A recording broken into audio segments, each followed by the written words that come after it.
जय श्री राधे कृष्ण। दोस्तों, आप सभी को देवशयनी एकादशी की ढेर सारी शुभकामनाएं। तो दोस्तों, आज की इस वीडियो में मैं आपको देवशयनी एकादशी की बहुत सरल पूजा विधि के बारे में बताऊंगी। ये हमारे सनातन धर्म यानी हिंदू धर्म में बहुत महत्व रखता है। तो दोस्तों, कुछ ऐसी महत्वपूर्ण तिथि होती है जिनमें से एक देवशयनी एकादशी है। इसे आषाढ़ी एकादशी और हरशयनी एकादशी भी कहा जाता है। इस दिन भगवान विष्णु क्षीर सागर में योग निद्रा में चले जाते हैं और 4 महीने तक विश्राम करते हैं, जिसे चातुर्मास कहा जाता है। तो चलिए करते हैं पूजा विधि शुरू। तो सबसे पहले हमें चौकी में पीला कपड़ा बिछा देंगे, जो कि हमारे श्री हरि विष्णु जी को बहुत पसंद है। उसके बाद फूलों का आसन लगाकर कान्हा जी और राधा रानी को विराजमान करेंगे। कान्हा जी भी भगवान विष्णु का स्वरूप हैं और राधा रानी माता लक्ष्मी का स्वरूप हैं। साथ में हम गणेश जी का भी विराजमान करेंगे। हर पूजा में प्रथम पूजन गणेश जी का होता है। उसके बाद में हम घी का दीपक प्रज्वलित करेंगे। साथ में जल का पात्र रख देंगे। ये पूजा हमें सुबह सूर्य उदय से पहले उठकर करनी है और व्रत का संकल्प करना है। यह व्रत कुछ लोग निर्जल रखते हैं तो कुछ फलाहार रखते हैं।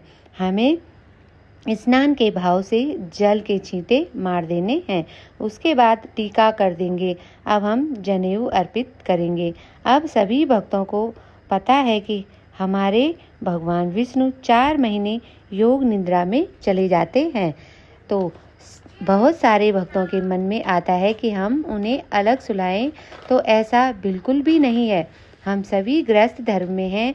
हमें मानसिक रूप से पूजा करनी है और यह धारणा करनी है कि हे भगवान, आप 4 महीने योग निद्रा में रहेंगे, तो ऐसे में हमें और हमारे परिवार पर अपनी कृपा दृष्टि बनाए रखें।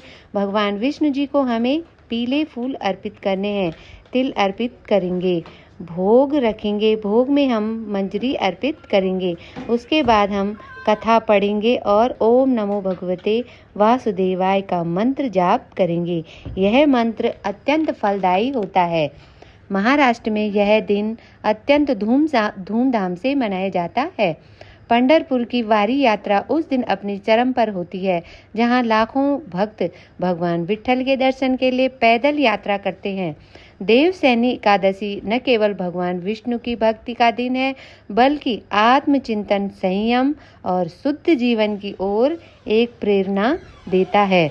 अब हम घी से दीपक जलाएंगे और आरती करेंगे।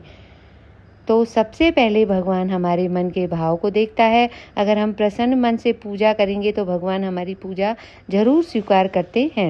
एकादशी के दिन हमें चावल का प्रयोग नहीं करना है, ना ही रसोई में और ना ही मंदिर में। तुलसी दल हमें एक दिन पहले तोड़नी है।